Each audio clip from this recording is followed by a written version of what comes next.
Parties, of course, meeting for the first time in court today. It was about a 90-minute hearing. The same tactic that they're doing over and over again of trying to manipulate the courts to get what they want. Because she allegedly has had some very bad experiences with Justin Baldoni. Judge Lehman responds to this order and he just slaps her down. Blake Lively just suffered another courtroom defeat. Her second in a row. Things are spiraling fast, and her legal team is struggling to keep up. Their efforts are starting to look completely pointless, and the frustration is becoming impossible to hide.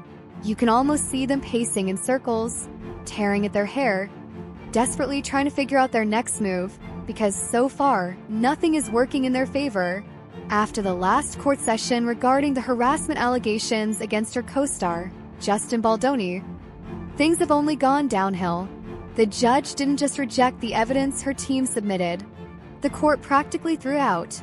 It left Blake's lawyers scrambling like someone trying to piece together a shattered vase. In a last-ditch attempt to salvage their case, they begged the judge for more time to revise their lawsuit, hoping to come back stronger. Judge Lyman gave them until February 14th, Valentine's Day of all days. That we found out that Blake Lively's team, according to her attorney, is actually planning to file an amended complaint in their lawsuit against Justin Baldoni and others. According to her attorney, Michael Gottlieb, that is going to include new claims from Blake Lively, and they're going to be bringing this lawsuit against new defendants. But instead of using that time wisely, Blake's team turned around and asked for even more time. This time, they wanted an extension until March 5th.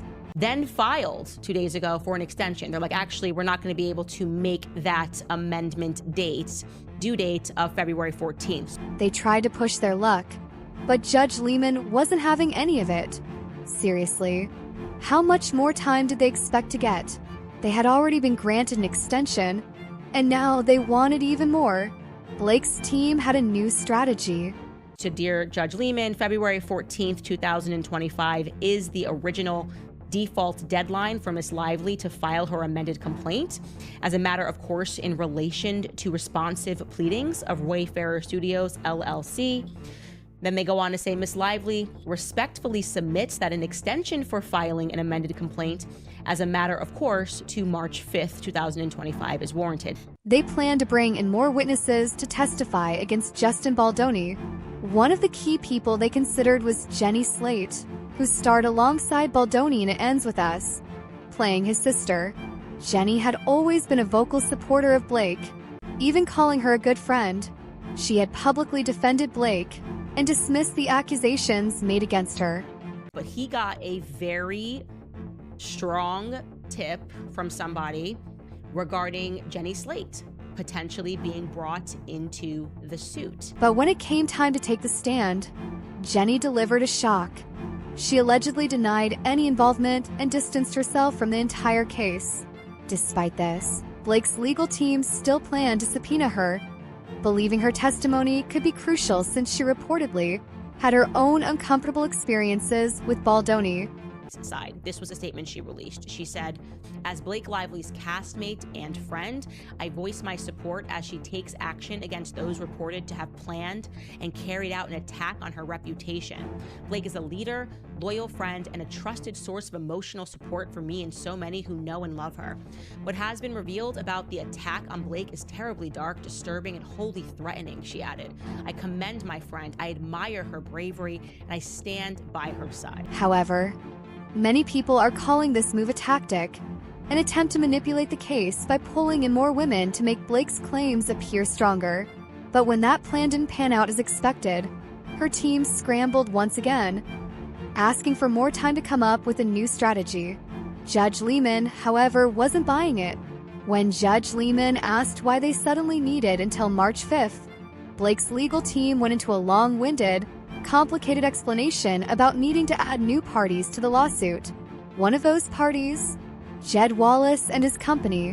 One of those intended parties, Jed Wallace, along with his company Street Relations, filed an anticipatory and meritless 10-page complaint in the federal district court in Texas regarding issues that substantially overlap with the issue. Street Relations.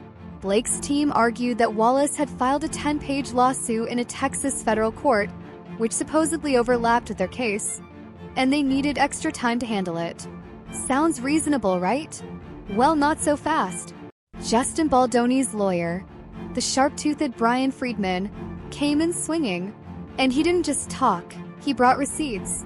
Literal, hard proof. Of Wayfarer, and says, notwithstanding the Lively party's inexplicable refusal to consent to a similar extension requested by the Wayfarer parties in the throes of the Los Angeles wildfires, he exposed the fact that Blake's team had never agreed to an extension when his team requested one back in January during the LA wildfires.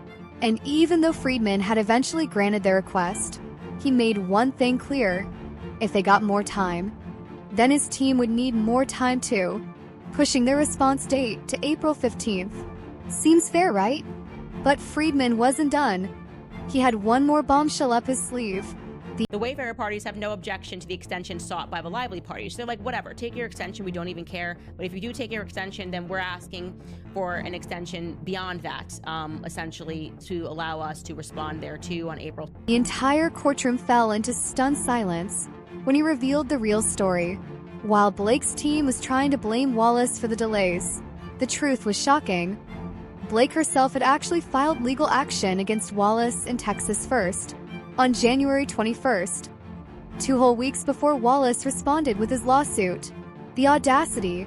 It was almost as if Blake's team thought they could trick the court, but Brian Friedman was not about to let that happen. What Lively parties conspicuously failed to mention is that the now pending litigation in Texas was precipitated by Miss Lively, who initiated legal action against Mr. Wallace in Texas State's court on January 21st, approximately 2 weeks before he filed his federal lawsuit. And Judge Lehman? He wasn't impressed at all. Instead of the month-long extension they were begging for, the judge shut them down and gave them just 1 extra day to submit their amendment. You could see the defeat on Blake's legal team's faces. Heads down, shoulders slumped. They knew they were running out of tricks. Judge chose to not impose the gag order on Justin Baldoni's attorney Brian Friedman today, but did threaten to move up the trial if the media press war continued. Judge Lehman didn't sugarcoat it either. He made it crystal clear that they hadn't provided a valid reason for more time, and he wasn't going to let them keep dragging this case out any longer. And just when you thought it couldn't get any worse for Blake's team, oh, it absolutely did. Remember how they tried to slap Brian Friedman with a gag order to stop him from talking to the media? Well, that backfired spectacularly. The court basically said, nice try, but a no. Now, Brian is free to spill all the details about the case, which is the last thing Blake's team wanted. Baldoni's team launched a new website over the weekend, featuring an amended legal complaint and a 168-page timeline of events, including newly released text messages allegedly sent between the embattled stars of It Ends With Us, as well as Lively's husband, actor Ryan Reynolds. One alleged text from Reynolds to Baldoni expresses his excitement about It Ends With Us, writing, "This is gonna be incredible. I happen to adore you, Justin." Imagine desperately trying to control the narrative, only for the judge to hand the mic to the one person who's been tearing your case apart. Oh, and let's not forget their latest humiliation. Justin Baldoni's legal team just turned up the heat.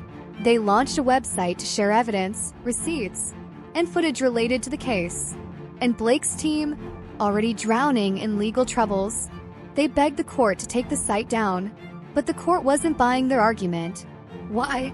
Because Blake's team had already gone public with their case, using major media outlets like the New York Times to push their side of the story. So, why should Baldoni's team be silenced while they got to control the narrative? It was yet another huge loss for Blake's camp. At this point, they must be wondering, what else could possibly go wrong? Every single strategy they've attempted has backfired spectacularly, and it's looking more and more like Blake might actually lose this lawsuit. And let's not forget the stakes. We're talking about $400 million. That's a massive amount, even for someone as successful as Blake and Ryan. The real question now is, how much more can her team take before they completely crack?